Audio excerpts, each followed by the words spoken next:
Well, this week on our Shepherd's Bookshelf, we're going to look at a very interesting historical book on music and contemporary worship. It's called Lovin on Jesus, a concise history of contemporary worship. It's written by two professors. One is Lim Zwing Hong. He's professor of sacred music at Emmanuel College in Toronto, and Lester Ruth, who's a research professor of Christian worship at Duke Divinity School. They team up together to give us an objective, if sympathetic, and they admit that, a sympathetic history of contemporary worship.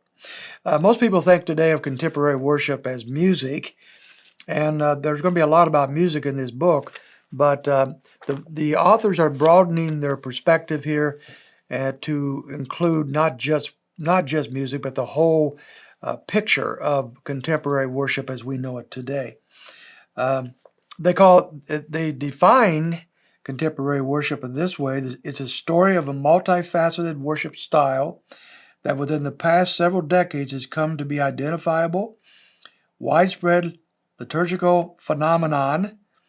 So that's the kind of the overview of where they're going, but they have two questions they want to address in this book. And this is not a long book, it's 162 pages, including everything. They want to address two questions. What is contemporary worship, and where did it come from? And they do a very fine job of doing that. So let's start off, first of all, with some presuppositions concerning contemporary worship.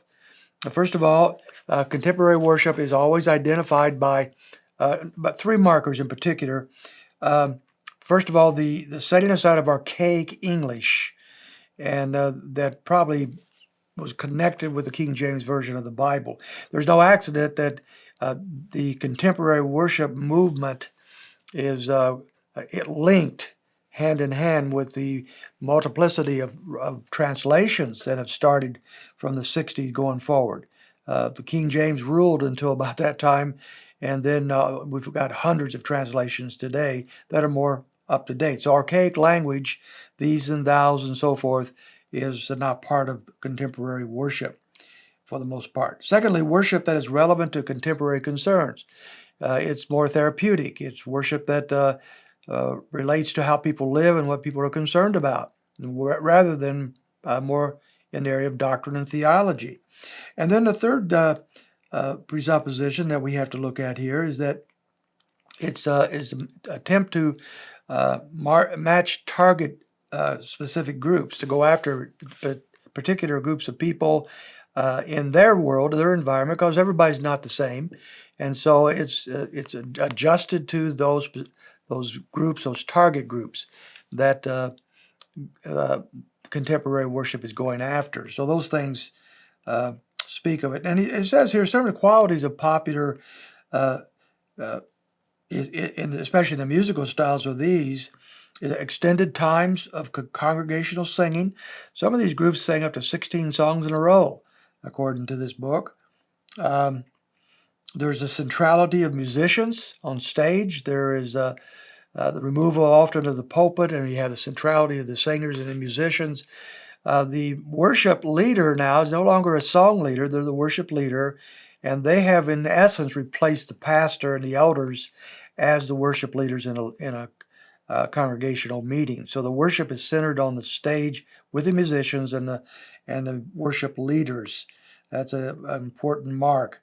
There's more physical expressiveness, as we'll talk about a little bit more, but it's more very much more casual than perhaps the older style of worship in most cases, and it's dependent on electronic technology more and more. So, and it has it's created a flowing song set. So there's a flowing set of music. There's no hesitation between the songs. Dead space is anathema in contemporary music. There's been different surges of contemporary music, contemporary worship throughout the ages, 1920s and 30s, he pinpoints, 1960s and 70s, and then 1970s through the 1980s. But often those engendered worship wars as congregations came together over different ideas about traditional worship and contemporary worship. We heard a lot about worship wars just not too many decades ago. Those have pretty much settled down now, And in essence, the contemporary style has won the day. And there's a whole generation of people of young people who are now moving up into their 40s and so forth, who have never known anything but contemporary worship as defined by this book. The authors believe there's five primary sources of contemporary worship in this change, this shift from a more traditional style. The five are these, and we could spend a lot of time talking about this, but we'll just mention them. There is the youth ministry in the mid-20th century. So you had your Youth for Christ and the different things that changed music and changed worship for young people, and as they grew up, they took it with them. There is the influence of Pentecostalism. I'll come back to that in a moment. That's huge. There's seeing musicians as worship leaders rather than the pastors. I just mentioned that. Then you have the baby boomers who questioned almost all things traditional. And that included a group of people known as the Jesus people who were at the point of the spear with the baby boomers as far as Christianity was concerned. And then we have church growth missionology and how that related. I'll come back to that one in just a second. So Lovin on Jesus takes a careful look then at the contemporary styles and methods that are involved in contemporary worship. You might recall, those of you that are a little bit older and are listening to what I'm saying here, you might recall some of the very popular songs of this early stage back in the 70s and the 80s that pretty much set the agenda. There was a lot of return to singing of Scripture, at least in general. So you had popular songs such as Seek Ye First, a little chorus that everybody was singing. There was Shine, Jesus, Shine. And there was Lord, I Lift Your Name on High. These were not just passing choruses and songs going through the system. These dominated musical styles and worship styles of the time and pretty much set the agenda for what came after them. Some of the major influencers from the 70s would include groups like Calvary Chapel in California in particular, as they ministered directly to the Jesus people and the baby boomers. And the Jesus people themselves would be important there.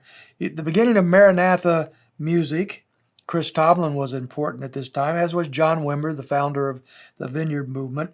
More recently, some of the influencers have included Bethel and the Jesus culture, the Passion Conferences, Hillsong out in Australia and so forth.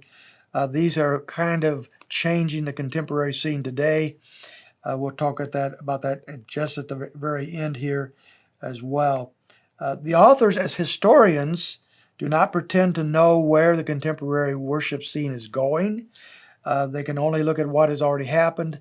They do believe it will morph over time, of course, but it is here to stay. There is no going back, and those that might have hope that someday we go back to traditional styles, that's pretty much a non-starter. It's just not going to happen.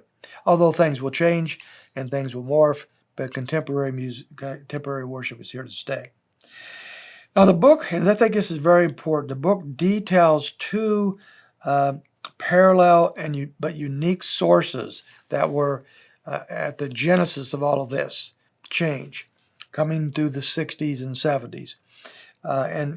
First is the Pentecostalism. And we actually back up to the Latter Rain movement back in the 1940s and 50s that kind of laid the foundation for all of this.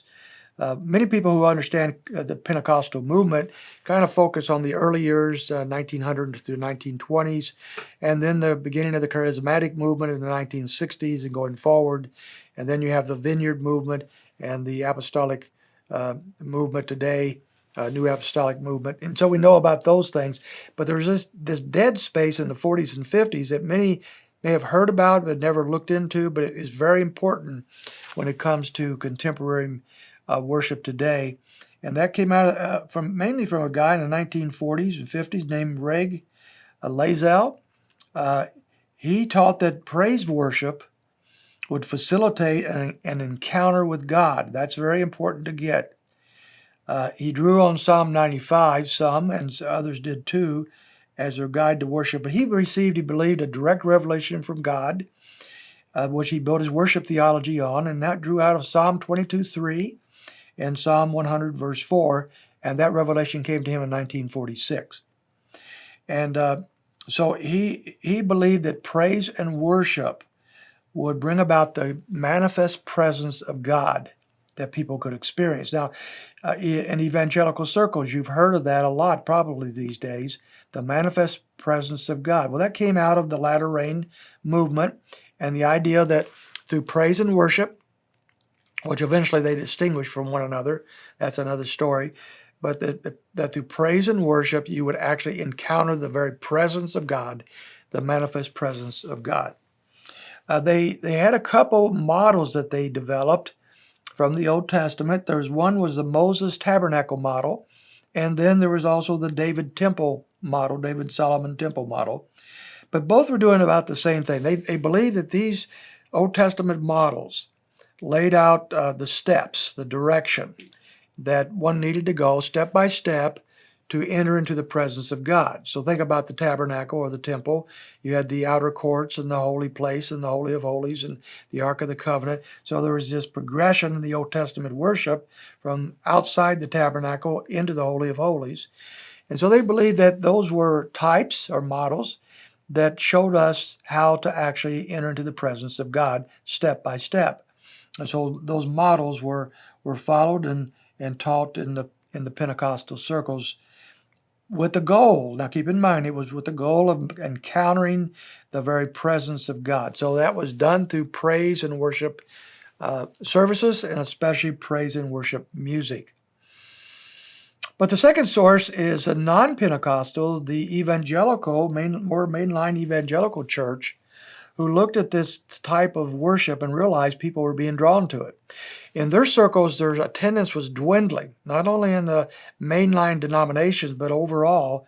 Back in the 80s and 90s, churches were emptying out and continued to do so to this day, ironically. But they saw in the contemporary worship a means of drawing people to their services, to become attenders. And so they began using much of the same methodology, the same music, the same approach that became quite detailed by the bigger groups such as Willow Creek and Saddleback. But their goal wasn't so much to encounter the presence of God as it was to meet felt needs.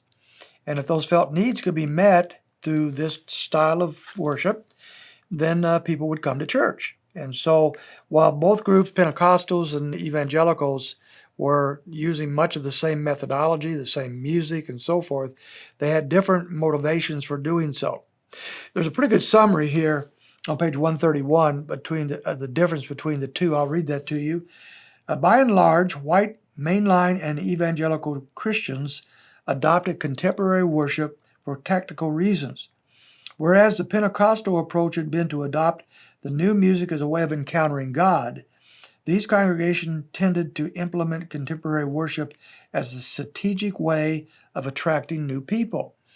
And so these two different rivers, you might want to call them, sources towards contemporary worship, trying to accomplish two different things, sort of, but using the same methodology, the same music, the same approaches as one another.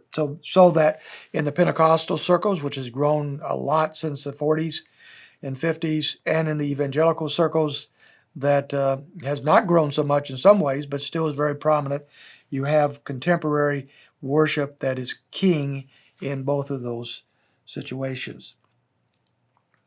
It's no wonder that the author said the word come is the most used verb equal to the word save in contemporary music.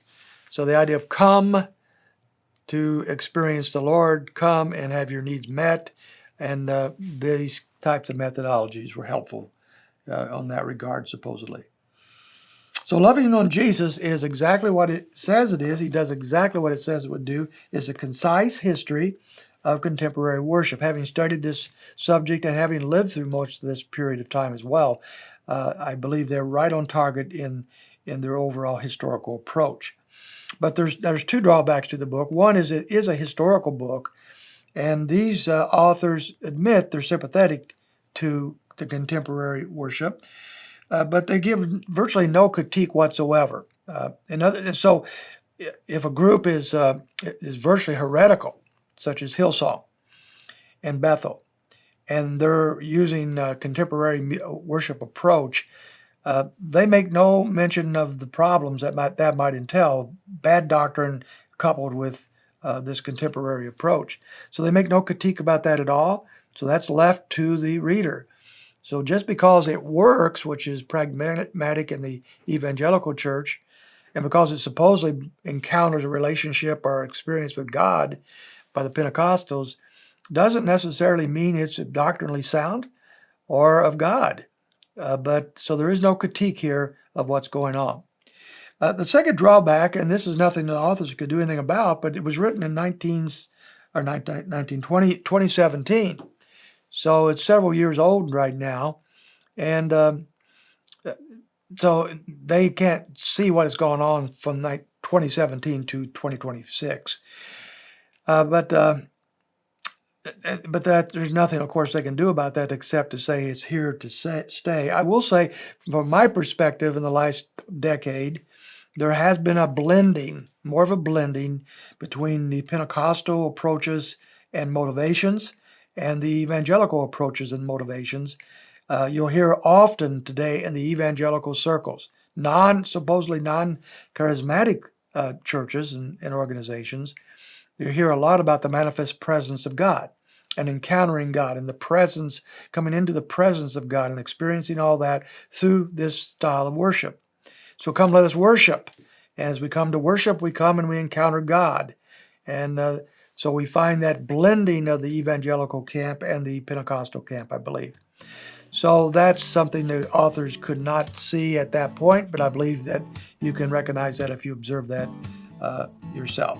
So good book, a good historical account. If you don't know much about the history of contemporary worship, this small volume would be very, very helpful for you to read. I recommend it.